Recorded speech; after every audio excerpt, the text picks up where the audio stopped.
Model हम बनाना चाहते हैं। छत्तीसगढ़ को देश में सबसे आगे ले जाने की दिशा में ले जाने वाले बजट है, जिसके लिए हम लोगों ने जो 10 सेक्टर जो घोषणा हुआ है, 10 सेक्टर में काम करते करते छत्तीसगढ़ को एक मॉडल स्टेट के रूप में विकसित करने का बजट है। आपके भी विभाग को काफी प्राथमिकताएं दी गई है, कई बड़ी घोषणाएं हुई हैं। आभार, बहुत बहुत धन्यवाद माननीय मुख्यमंत्री जी का और माननीय वित्त मंत्री जी का, जिन्होंने सभी सेक्टर को विशेष प्राथमिकता देते हुए इसमें बजट में प्रावधान किया। वहीं आपका छत्तीसगढ़ का उत्तरी हिस्सा सरगुजा संभाग और दक्षिणी क्षेत्र में बस्तर संभाग में वहां किसी प्रकार का कमी न रह जाए और विकास के रास्ते में सभी आगे बराबरी के दौड़ में आगे आ सके, इसलिए वहां के लिए बेहतर योजना लाने का प्रयास कर रहा है। कुछ नया नहीं है। विपक्ष इसलिए कह रहा है कि हमारे यहाँ नरवा गरवा घुड़वा बाड़ी जैसे भ्रष्टाचार का अड्डा बनने वाला नहीं है, बल्कि उन भ्रष्टाचारियों के ऊपर नकेल कसने वाला बजट है। और इसमें सभी सेक्टर को विशेष योजना के माध्यम से हम भ्रष्टाचार मुक्त सरकार देने का काम हम करेंगे।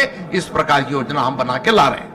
तो ये हमारे साथ थे कृषि मंत्री रामेश्वर नेताम, जिनका साफ तौर पर कहना है, बजट को लेकर उन्होंने प्रतिक्रिया दी और उनका कहना है कि सभी सेक्टरों को इस बजट के माध्यम से ध्यान दिया गया है। इसके अलावा जो विपक्ष के तरफ से बयान आ रहा है कि बजट में कुछ खास नहीं है, नया नहीं है, उसको लेकर भी उन्होंने विपक्ष के खिलाफ तंज कसा है। कैमरामैन गणेश निषाद के साथ हेमंत शर्मा, स्वराज एक्सप्रेस, रायपुर।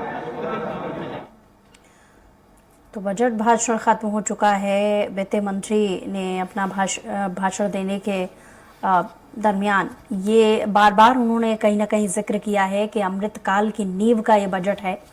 और ठीक इस बजट भाषण के खत्म हो जाने के बाद, विधानसभा का सत्र खत्म हो जाने के बाद प्रेस ब्रीफिंग मुख्यमंत्री की तरफ से की गई, जिसकी लाइव तस्वीरें कुछ देर पहले आपने देखी, जिसमें अपने बजट की खासियतों के बारे में मुख्यमंत्री कहते हुए नजर आए। उन्होंने कहा कि विकास से जोड़कर कहीं ना कहीं तकनीक को खास तरजीह इस बजट में दी गई है और इसके अलावा शिक्षा को लेकर के खास तरजीह इस बजट में दी गई है। यानी अपनी संज्ञा देते हुए उन्होंने इसे अमृतकाल का बजट कहा है।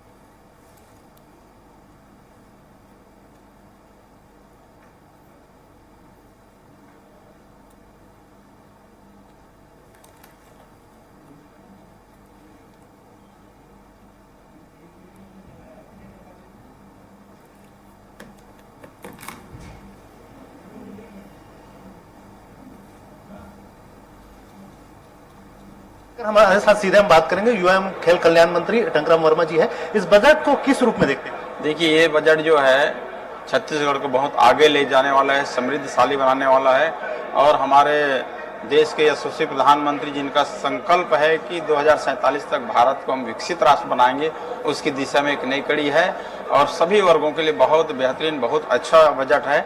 मैं हमारे वित्त मंत्री जी को और हमारे प्रदेश के यशस्वी मुख्यमंत्री सम्माननीय विष्णुदेव साय जी को बहुत बहुत बधाई देता हूँ। पिछले सरकार की बजट पे माना जा रहा था कि गांव गरीब किसानों पर फोकस रहा है, आपकी सरकार का बजट क्या खास रहा है?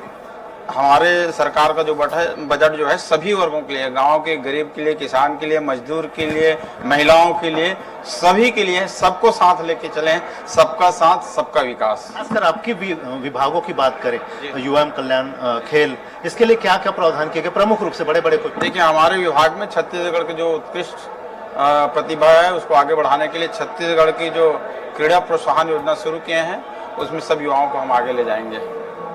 तो ये थे युवा एवं खेल मंत्री टंकराम वर्मा जी। इनका साफ तौर पर कहना है कि ये जो बजट है वो छत्तीसगढ़ की विकास और विजन को बढ़ाने वाली बजट होगी। कैमरा पर्सन भूपेंद्र के साथ स्वराज एक्सप्रेस के लिए रायपुर से दिलीप साहू। सर, आज विष्णुदेव सर, दयालदास बघेल जी हैं, इनसे सीधा जानेंगे, चर्चा करेंगे। ये बजट आपके नजर में किस रूप में रहा, किस तरह खास रहा? ये बजट जो है बहुत ही बेहतरीन बजट है। इस बजट में सब वर्ग को लिया गया है, गरीब के लिए, मजदूरों के लिए, और जो विकास है उसके लिए भी बहुत ही प्रशंसनीय और सराहनीय बजट है।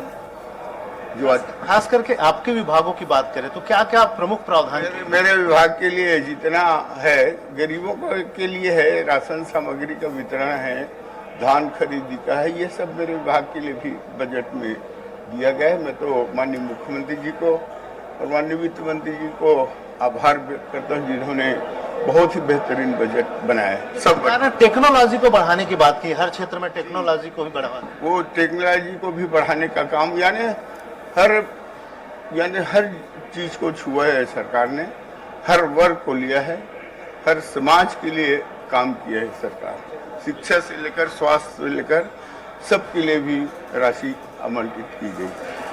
तो ये थे खाद्य मंत्री दयालदास बघेल जी। इनका साफ तौर पर कहना है कि इस बजट में उन तमाम चीजों को छूने का प्रयास किया गया है जो प्रदेश के विकास और प्रदेश की जनता के लिए बेहतरी के लिए आगे कारगर साबित होगा। कैमरा पर्सन भूपेंद्र के साथ स्वराज एक्सप्रेस के लिए रायपुर से दिलीप साहू। विष्णुदेव साय सरकार की आज पहली बजट प्रस्तुत हुई है, क्या खास रहा आपकी नजर में?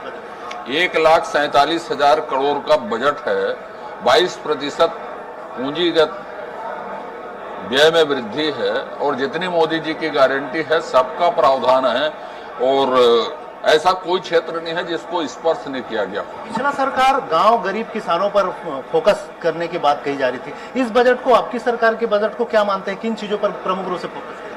आपने पूरी बजट भाषण सुना हो तो गाँवों को, गरीब को, युवाओं को, किसान को केंद्रित करके बनाया गया है।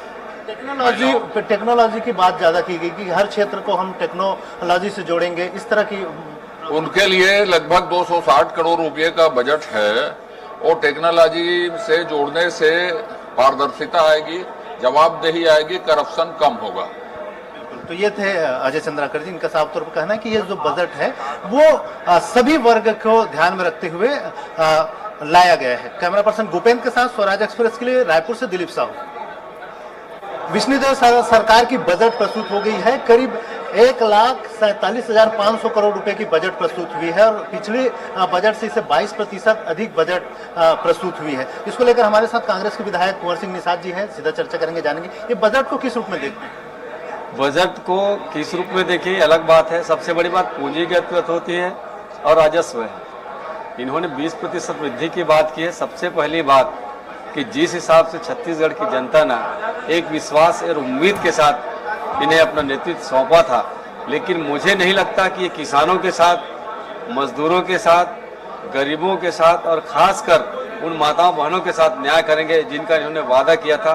ये बजट निरर्थक एक कोरा है, छत्तीसगढ़ की जनता को झुंझुना पकड़ाने का काम इन्होंने किया। इनका दावा है कि हर क्षेत्र में, चाहे कृषि के क्षेत्र हो, शिक्षा के क्षेत्र हो, टेक्नोलॉजी के क्षेत्र हो, ग्रामीण व्यवस्था की बात करें, सभी क्षेत्रों में बजट में बड़ा प्रावधान किया है और उनका दावा है कि आने वाले समय में यह एक विजनरी बजट है, ऐसा कहना है। प्रावधान रखना अलग होता है, उसको कितना इम्प्लीमेंट। और इसी के साथ बुलेटिन में इतना ही। कुछ और खबरों के लिए देखते रहिए स्वराज एक्सप्रेस।